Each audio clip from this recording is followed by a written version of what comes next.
అచ్యుతపురం మందుల కంపెనీలో చాలా పెద్ద ఎత్తున ఆపద వచ్చింది కదా. ఆంధ్రప్రదేశ్ ముఖ్యమంత్రి చంద్రాల సార్కు ఆ ముచ్చట ఎరకైందట. ఎవరెవలకు దెబ్బలు తాకినాయి, అసలు అట్లా జరిగేందుకు కారణం ఏమై ఉంటుంది అని అరుచుకునేందుకు వెంటనే బయలుదేరిందట.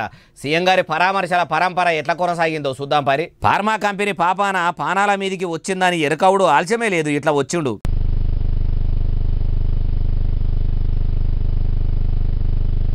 అసలు ఎట్లా జరిగింది ఏం కథ అని అడిగి తెలుసుకున్నాడట.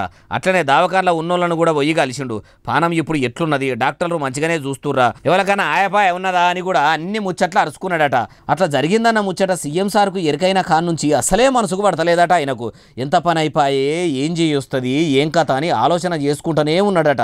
దెబ్బలు తాగిన వాళ్ళు దావకాన్ల పడి మంచాల మీద నొప్పులు భరించలేక మూలుగుతుంటే ముఖ్యమంత్రి సార్ గుండెల గడపార పెట్టి గెలికినట్టే కావచ్చు. సారు ఇక చెప్పుండ్రి. బాధితులందరికీ, చనిపోయిన వాళ్ళందరికీ ₹1 కోటి ఆర్థిక సహాయం చేయడం, సీరియస్ గా ఇంజురీ అయిన వాళ్ళకి 50 లక్షలు ఇవ్వడం, లైట్ ఇంజురీస్ ఉంటే అలాంటి వాళ్ళకు కూడా 25 లక్షలు ఇవ్వడం, ఈ 3 కేటగిరీస్ కింద అనౌన్స్ చేశాం. అయ్యా నారాబారు మంచిగానే ఆలోచన చేసిండ్రు కానీ ఇట్లా పైసలు ఇస్తే పానాలైతే తిరిగి రావు. ఇంటోళ్లకు తీరని దుఃఖం పెట్టిపోయిన వాళ్ళ సంసారం ఏం కావాలి?